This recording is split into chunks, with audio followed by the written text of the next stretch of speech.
نحمده ونصلي ونسلم على رسوله الكريم اما بعد فاعوذ بالله من الشيطان الرجيم بسم الله الرحمن الرحيم حاميم والكتاب المبين انا انزلناه في ليلة مباركة انا كنا منذرين فيها يفرق كل امر حكيم امرا من عندنا انا كنا مرسلين رحمة من ربك انه هو السميع العلیم آمنت باللہ صدق اللہ العظیم ومولانا وبلغنا رسولہ النبی الکریم الامین۔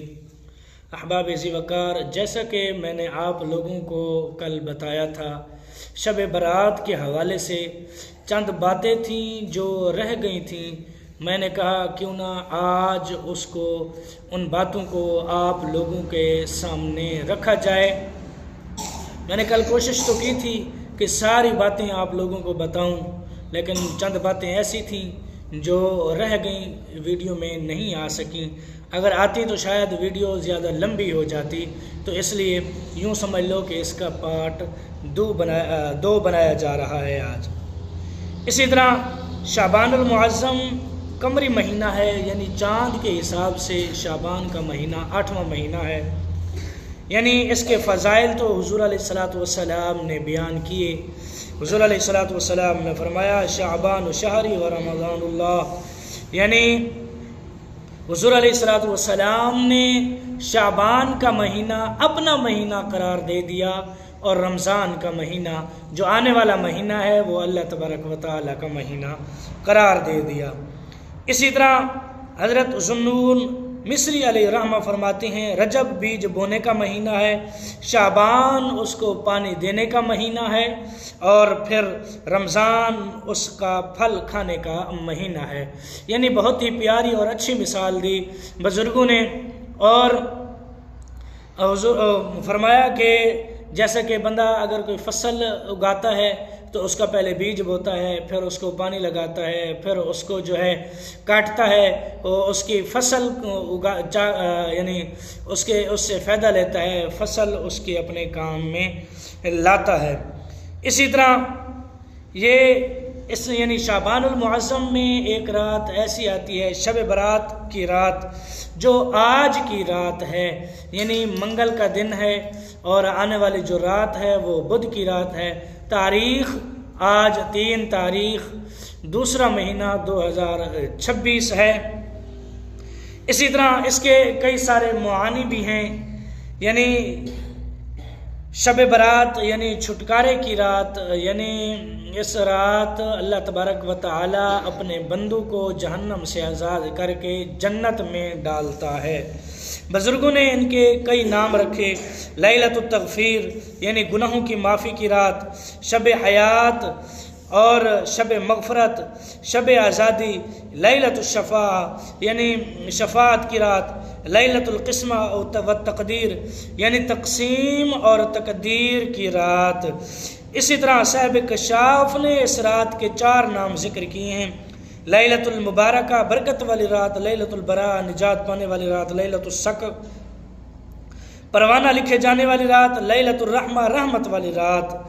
یعنی یہ ایک ہی رات کے کئی سارے نام ہیں، یعنی جیسا کہ ذاتی اور صفاتی نام ہوتے ہیں، یہ بھی اسی طرح ہے کہ جو اوپر میں نے قرآن پاک کی آیت تلاوت کی، اس میں بھی اسی طرح ہے۔ اس کی تفسیر میں تو یہ آتا ہے کہ اس کے مفسرین کرام 2 قول کرتے ہیں۔ ایک قول جو ہے وہ شب قدر کا، یعنی جو رمضان المبارک میں 27 کی رات یا پھر 29 کی رات یا پھر 21 کی 23 کی 25 کی، یعنی ان راتوں میں سے کوئی ایک رات ہے جو لیلۃ القدر کی رات ہے، جسے شب قدر کہا جاتا ہے۔ یعنی یہ آیت کا شان نزول ہے، یعنی اس سے 2 راتیں مراد ہیں۔ اور اس سے یعنی شب برات یعنی پہلے قول پر اکثر مفسرین کی رائے ہے کہ مگر لیلۃ مبارکہ سے مراد شب برات ہے، جو شعبان کی 15ویں رات ہے۔ اس رات ہر شخص کا رزق لکھ دیا جاتا ہے، اور اس سال کی یعنی قدر رزق اس کو ملے گا، اس قدر استعمال کرے گا، یہ سارا کچھ لکھ دیا جاتا ہے۔ یعنی اس رات کو انسان کا سب کچھ لکھ دیا جاتا ہے کہ انسان کو اس سال کتنا ملے گا، کتنا خرچ کرے گا، کتنا فضول خرچی کرے گا، کتنے اللہ تبارک و تعالیٰ کی راہ میں خرچ کرے گا، اور کتنا اللہ تبارک و تعالیٰ کی عبادت کرے گا، کتنا گناہ کرے گا۔ یہ سارا کچھ ایک ہی رات میں یعنی آج کی رات میں لکھا جائے گا۔ اس کی شرعی حیثیت کیا ہے؟ شرعی حیثیت وہی ہے جو کل بھی میں نے بیان کی، یعنی یہ صحابہ کرام سے، اور یعنی کیونکہ اس کی بہت ساری احادیث مبارکہ آئی ہیں، کیونکہ صحابہ کرام نے بھی بنائی، تابعین نے، تبع تابعین نے، فقہاء کرام نے، علماء کرام نے، سب نے منائی، لیکن جمیع مکاتب فکر کے فقہاء علماء کا اس بات پر اجماع ہے جو مسئلہ بھی قرآن و سنت کی روشنی سے ثابت ہو اس پر عمل واجب ہوتا ہے، یا وہ سنت اور مستحب کے درجے میں ہوتا ہے۔ یعنی جو قرآن اور سنت میں جو بات آ جائے اس پر عمل واجب ہو جاتا ہے۔ اس میں میں نے پہلے ایک آیت مبارکہ تلاوت کی، اس کی تفسیر بھی میں نے آپ لوگوں کے سامنے رکھی، اور حدیث مبارکہ میں نے جو کل بھی بیان کی اور آج بھی میں نے بیان کی ہیں، اور انشاءاللہ آگے بھی کروں گا۔ یعنی یہ قرآن و سنت سے بھی یعنی واضح ہو رہی ہیں، تو لہٰذا اس پر عمل کرنا ضروری ہے۔ اس کی شرعی حیثیت بھی یہی بنتی ہے۔ بعض لوگ اس کا انکار کرتے ہیں، اگر وہ انکار کرتے ہیں ان کو چاہیے وہ ان باتوں کو، ان احادیث مبارکہ کو، ان آیات مبارکہ کو دیکھنا چاہیے، غور کرنا چاہیے کہ یہ کیا کہہ رہی ہیں، ان کو سمجھنا چاہیے۔ اسی طرح شب برات، یعنی اس میں سنت اور مستحب بھی آتا ہے، یعنی اگر عمل کر لے گا تو بھی ٹھیک ہے، اگر نہیں کرے گا، یعنی اس رات میں اگر انسان عبادت کرے گا تو بھی ٹھیک ہے، اگر عبادت نہ کرے گا تو بھی ٹھیک ہے۔ یعنی اگر عبادت کرے گا تو اس کو ثواب ملے گا، اگر عبادت نہیں کرے گا اس کو گناہ بھی نہیں ملے گا۔ یعنی شب برات کی حجت تو ثابت ہو گئی، یعنی صحابہ کرام سے، تابعین سے، تبع تابعین سے، تمام ائمہ حدیث سے، سیاستہ میں بھی یہ ثابت ہے کہ بزرگوں نے اس رات کو منایا، اس رات میں اللہ تبارک و تعالیٰ کی عبادت کی اور اس میں روزے بھی رکھے۔ اسی طرح حضرت عبداللہ بن عمر رضی اللہ تعالی عنہما سے مروی ہے، فرماتے ہیں کہ 5 راتیں ایسی ہیں جن میں دعا رد نہیں ہوتی: جمعہ کی رات، رجب کی پہلی رات، شعبان کی 15ویں رات، عید الفطر کی رات جو کہ اس کی کل تفسیر گزر چکی ہے، عید الاضحیٰ کی رات۔ یہ وہ راتیں ہیں جن میں اللہ تبارک و تعالیٰ کی عبادت کرنی چاہیے۔ اللہ تبارک و تعالیٰ ان راتوں میں دعاؤں کو رد نہیں کرتا۔ اسی طرح حضور علیہ الصلوۃ والسلام نے فرمایا کہ بے شک اللہ تبارک و تعالی شعبان کی 15ویں رات کو آسمان دنیا پر تجلی فرماتا ہے، پس بنو کلب کی بکریوں کے بالوں سے بھی زیادہ گناہ گاروں کو بخش دیتا ہے۔ اس کی تفسیر بھی میں کل کر چکا ہوں۔ حضرت علی المرتضیٰ رضی اللہ تعالی عنہ سے مروی ہے کہ حضور علیہ الصلوۃ والسلام نے ارشاد فرمایا، جب شعبان کی 15ویں رات ہو اس رات کو جاگا کرو، اس دن کا روزہ رکھا کرو جب سورج غروب ہوتا ہے۔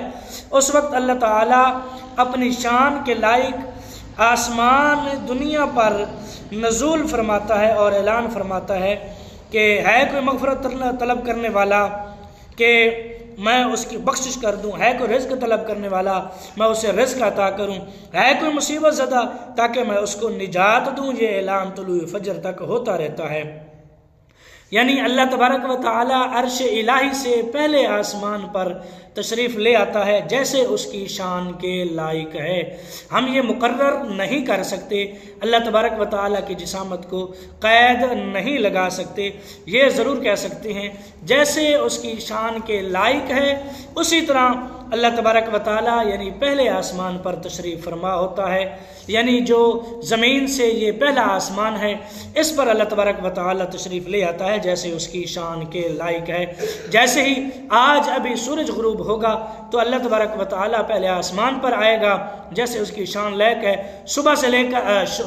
شام سے لے کر صبح تک یہ اعلان کرتا رہے گا کہ ہے کوئی جو مجھ سے روزی مانگے، جو مجھ سے مصیبت سے چھٹکارا مانگے، جو گناہوں سے بخشش مانگے۔ اسی طرح فجر تک ہوتا رہے گا۔ اسی طرح حضرت ام عائشہ صدیقہ رضی اللہ تعالی عنہا جو ہے وہ حضور علیہ السلام کو دیکھتی کہ حضور علیہ السلام کو سجدے میں دعا کرتے ہوئے دیکھتی۔ بس جبرائیل علیہ السلام نازل ہوئے اور عرض کی آپ کی شفاعت سے آج رات آپ کی امت کے تیسرا حصہ کو بخش دیا گیا۔ یعنی حضور علیہ السلام اس رات کو عبادت کرتے، اللہ تبارک و تعالیٰ کی بارگاہ میں سجدہ کرتے اور اپنی امت کی بخشش کے لیے دعا کرتے۔ اسی طرح حضرت کعب رضی اللہ تعالی عنہ سے مروی ہے کہ اللہ تبارک و تعالیٰ حضرت جبرائیل علیہ السلام کو شعبان کی 15ویں شب جنت کی طرف بھیجتا ہے تاکہ وہ جنت کو حکم کرے کہ آراستہ ہو جائے اور کہہ دے کہ اللہ تبارک و تعالیٰ اس رات میں آسمان کے ستاروں کی گنتی کے برابر، دنیا کے دن رات گنتی کے برابر، درخت کے پتوں کے گنتی کے برابر، پہاڑوں کے وزن کے برابر اور ریت کے ذروں کے برابر بندوں کو آزاد کر دے گا۔ یعنی اللہ تبارک و تعالیٰ اپنی مخلوق کی اس رات کو بے تحاشا ان گنت لوگوں کی اللہ تبارک و تعالیٰ بخشش فرماتا ہے۔ اسی طرح حضرت عطا بن یسار رضی اللہ تعالیٰ عنہ سے مروی ہے کہ جب شعبان کی پہلی تاریخ ہوتی تو ملک الموت کے لیے صحیفہ لکھا جاتا۔ اس صحیفہ میں اس بندے کا نام ہوتا جو اس سال آئندہ تک مرنے والا 15ویں شعبان سے آئندہ سال، یعنی آج کی یوں سمجھ لو کہ پچھلی شعبان سے آج کی شعبان تک، آج کی شعبان سے اگلی شعبان تک یہ سالانہ جو ہیں اعمال نامے آتے ہیں جو انسان کرتا رہتا ہے۔ تو اور بے شک آدمی عورتوں سے نکاح کرتا ہے، مکان بناتا ہے، باغ اگاتا ہے، ظلم کرتا ہے، برائیاں کرتا ہے، حالانکہ اس کا نام زندوں میں شمار نہیں ہوتا۔ یعنی اللہ تبارک و تعالیٰ اس رات میں انسانوں کی تقدیر جو ہے وہ انسانوں کے ذمہ لگاتا ہے، انسانوں کے حوالے کر دیتا ہے کہ آئندہ سال وہ کیا کرے گا کیا نہیں کرے گا۔ یعنی اللہ تبارک و تعالیٰ اپنے علم سے جانتا ہے، شروع سے ہی ازل سے ہی اللہ تبارک و تعالیٰ نے لکھ دیا ہے، ازل سے لے کر ابد تک جو انسان آئیں گے وہ کیا کریں گے، کیا کھائیں گے، کیا پئیں گے، سب کچھ اللہ تبارک و تعالیٰ نے اپنے علم سے لکھ دیا ہے۔ بس یہ کام صرف یہ ہے کہ انسان کو سالانہ انسان کے اعمال اس کے نامہ اعمال میں دے دیے جاتی ہیں، یعنی اس کے ذمہ لگا دیے جاتے ہیں۔ یعنی آج کے جو ہے پچھلے سالانہ ہمارے نامہ اعمال اٹھ جائیں گے اور جو آئندہ ہوں گے آج رات وہ ہمارے کندھوں پر آ جائیں گے۔ ہم آئندہ جو بھی عمل کریں گے وہ اس زمین پر ہمارے ساتھ ہوں گے۔ یعنی اللہ تبارک و تعالیٰ نے اپنی طرف سے تو لکھ دیا ہے، سب کچھ لکھ دیا ہے، بس یہ ایک معمول بنا دیا ہے، ایک روٹین بنا دی ہے کہ اللہ تبارک و تعالیٰ سالانہ جو ہے انسان کے ذمہ لگا دیتا ہے کہ انسان کیا کرتا ہے اور کیا نہیں کرتا، کہ یہ واقعہ صرف رات کو ہی ہوتا ہے۔ تو دعا ہے کہ اللہ تبارک و تعالیٰ آج کی رات ہمیں نیک عمل کرنے کی توفیق عطا فرمائے اور آج کی رات عبادت میں گزارنے کی توفیق عطا فرمائے۔ تو آج کے لیے صرف اتنا ہی۔ دعا ہے کہ اللہ تبارک و تعالیٰ میرے چند کلمات اپنی بارگاہ میں قبول اور منظور فرمائے۔ تو ملتے ہیں کل کی نئے ویڈیو میں۔ جو نئے ہیں میرے چینل کو کریں سبسکرائب، ویڈیو کو لائک اور شیئر ضرور کریں۔ سبسکرائب کرنے کے بعد اپنے دوستوں کے ساتھ صدقہ جاریہ سمجھ کر ضرور شیئر کیا کریں۔ تو ملتے ہیں کل کی نئی ویڈیو میں، کل تک کے لیے اللہ حافظ۔